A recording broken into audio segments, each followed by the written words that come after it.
അസ്സലാമു അലൈക്കും വറഹ്മത്തുള്ളാഹി വബറകാതുഹു. എല്ലാവർക്കും ഷിഫാഉൽ അംറാദിലേക്ക് സ്വാഗതം. അല്ലാഹു സുബ്ഹാനഹു വ തആല പാവപ്പെട്ട നമ്മുടെ എല്ലാവരുടെയും എല്ലാ നല്ല ഉദ്ദേശങ്ങളും അല്ലാഹു തആല പൂർത്തിയാക്കി തരട്ടെ. നമ്മളെല്ലാവരും പാവങ്ങളാണ്, സാധുക്കളാണ്, ഒരുപാട് വിഷമങ്ങളും പ്രയാസങ്ങളും രോഗങ്ങളും ബുദ്ധിമുട്ടുകളും അനുഭവിക്കുന്നവരാണ്. എല്ലാത്തിനും അല്ലാഹു പൂർണ്ണ പരിഹാരം നൽകി അനുഗ്രഹിക്കട്ടെ, ഷിഫ നൽകട്ടെ. നമ്മുടെ ആഖിബത്ത് അല്ലാഹു നന്നാക്കി തരട്ടെ. സന്തോഷത്തോടെ, റാഹത്തോടെ, സ്നേഹത്തോടെ, ഐശ്വര്യത്തോടെ, ഐക്യത്തോടെ എല്ലാവർക്കും ജീവിച്ചു പോകാൻ അല്ലാഹു ആരോഗ്യവും ആഫിയത്തും ആയുസ്സും നീട്ടി നൽകട്ടെ.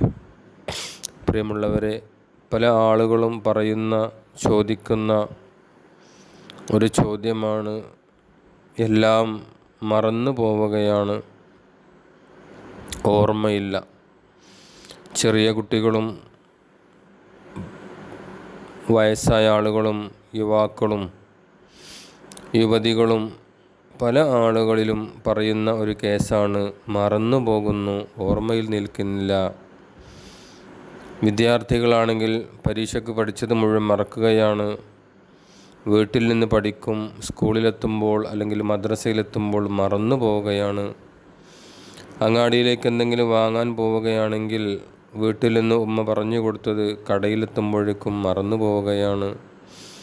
ഏൽപ്പിക്കപ്പെട്ട പല കാര്യങ്ങളും മറന്നു പോകുന്നു. അങ്ങനെ പലതും മറക്കുന്നു. കാര്യമായ പ്രധാനപ്പെട്ട ചില കാര്യങ്ങളും അങ്ങനെ എല്ലാം മറന്നു പോകുന്ന ചില ആളുകളുണ്ട്. അപ്പോൾ അവർക്കുള്ള ഒരു ഖുർആനിക മരുന്നാണ് ഞാനിപ്പോൾ പറയുന്നത്. മറവി വലിയൊരു വിഷയമാണ്. ഖുർആൻ പഠിച്ച് മറക്കുക, ഹദീസ് പഠിച്ച് മറക്കുക, പാഠങ്ങൾ പഠിച്ച് മറക്കുക, ഏൽപ്പിക്കപ്പെട്ട സംഗതികൾ മറക്കുക, അതൊക്കെ വലിയൊരു വിഷമം പിടിച്ച കാര്യമാണ്. അങ്ങനെയുള്ള ആളുകളൊക്കെ ആ മറതി ഇല്ലാതാവാൻ, ആ ഒരു രോഗം മാറാൻ, ഓർമ്മശക്തി ഉണ്ടാവാൻ നമ്മൾ എന്തെങ്കിലുമൊക്കെ ചെയ്യണം. മറതി ചില ആളുകൾക്ക് വയസ്സ് കൂടുന്തോറും മറതി കൂടിക്കൊണ്ടിരിക്കും. ഓർമ്മയില്ല മോനെ, ഓർമ്മയില്ല മോളെ എന്ന് പറയും. പ്രായത്തിൻ്റെ ആധിക്യത്താൽ, അതായത് 80, 70, 90, 100 ആകുന്ന സമയത്ത് മറതി ഉണ്ടാകും. അത് സ്വാഭാവികം. അതിന് നമ്മൾ മരുന്ന് കഴിച്ചിട്ടോ ഓതിയിട്ടൊന്നും കാര്യമില്ല. സാധാരണഗതിയിൽ ചെറുപ്പക്കാർക്കും ഒരു 50, 60 വയസ്സിൻ്റെ താഴെയുള്ളവരും ആ പ്രായത്തിലുള്ളവരൊക്കെ മറക്കും. അത് നമ്മൾ ചിന്തിക്കേണ്ട ഒരു വിഷയം തന്നെയാണ്. അതിന് പരിഹാരം നമ്മൾ തേടുകയും കണ്ടെത്തുകയും വേണം. അങ്ങനെയുള്ള മറതിക്ക് നമ്മൾ ചെയ്യേണ്ടത് ഖുർആനുമായിട്ട് എപ്പോഴും ബന്ധപ്പെട്ട് കൊണ്ടിരിക്കുക. ഒന്നത് തന്നെയാണ്. മറ്റൊന്ന്, ഒരു ദിക്റുണ്ട്. ഈ ദിക്റ് 5 വഖത്ത് നിസ്കാരങ്ങൾക്ക് ശേഷം 19 പ്രാവശ്യം ഓതിയാൽ മതി. 19 പ്രാവശ്യം 5 വഖത്ത് നിസ്കാരങ്ങൾക്ക് ഓതിയ ശേഷം ഒന്ന് നെഞ്ചിലേക്ക് ഊതുകയും കൈവെള്ളയിൽ ഊതി മുഖം തടവുകയും ചെയ്യുക. ഇത് 1 വഖത്തല്ല, 2 വഖത്തല്ല, അള്ളാഹു നമുക്ക് ഫർളാക്കി തന്ന 5 വഖത്ത് നിസ്കാരങ്ങൾക്ക് ശേഷവും ഇത് കണ്ടിന്യൂ ആയിട്ട് ചൊല്ലിപ്പോരണം.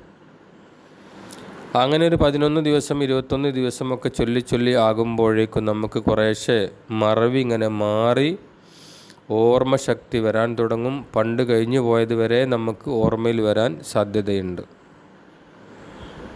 ആത്മാർത്ഥമായി എൻ്റെ മറവി മാറണം, എനിക്ക് ഓർമ്മശക്തി കിട്ടണം, പരീക്ഷയ്ക്ക് പോകുമ്പോൾ ചോദ്യങ്ങൾ കാണുമ്പോൾ ഉത്തരം കിട്ടണം എന്ന നല്ലൊരു ഉദ്ദേശം മനസ്സിൽ കരുതിയിട്ട് വേണം ഇത് ചൊല്ലാൻ. ആ ദിക്റ് അള്ളാഹുവിൻ്റെ നാമമടങ്ങിയ ഒരു ദിക്റാണ്. യാ മുബ്ദിഉ യാ മുഈദു ദക്കിർനി മാ നസീതു. ഇത്രയേ ഉള്ളൂ. യാ മുബ്ദിഉ യാ മുഈദു ദക്കിർനി മാ നസീതു. ഈ ഒരു ദിക്റ് 19 വട്ടം 5 വഖത്തിലും ചൊല്ലണം. അതിൽ കുറയാൻ പാടില്ല കേട്ടോ. കൂടാനും പാടില്ല, കുറയാനും കൂടാനും പാടില്ല. കണക്കിൽ ചൊല്ലണം. അങ്ങനെ ചൊല്ലിയിട്ട് നേരത്തെ പറഞ്ഞതുപോലെ ചെയ്യുക. പിന്നെ ദുആ ചെയ്യുക. ഇങ്ങനെ നിങ്ങൾ ജീവിതത്തിലോട്ട് പകർത്തി മറ്റുള്ളവർക്ക് പറഞ്ഞു കൊടുക്കുക, കുട്ടികൾക്കൊക്കെ പറഞ്ഞ് പഠിപ്പിച്ചു കൊടുക്കുക. അങ്ങനെ അവരും നിസ്കാരത്തിന് ശേഷം ചൊല്ലട്ടെ. ഇൻഷാ അല്ലാഹ് തീർച്ചയായിട്ടും ഒരു സംശയം വേണ്ട, മറവി കുറേശ്ശെ അങ്ങനെ മാറിക്കിട്ടും. അള്ളാഹു സുബ്ഹാനഹു വ തആല ഓർമ്മശക്തിയോടുകൂടി മരണം വരെ സന്തോഷത്തോടെ ജീവിക്കാൻ നമുക്ക് അള്ളാഹു തൗഫീഖ് നൽകട്ടെ. അസ്സലാമു അലൈക്കും വറഹ്മത്തുള്ളാഹി വബറകാതുഹു.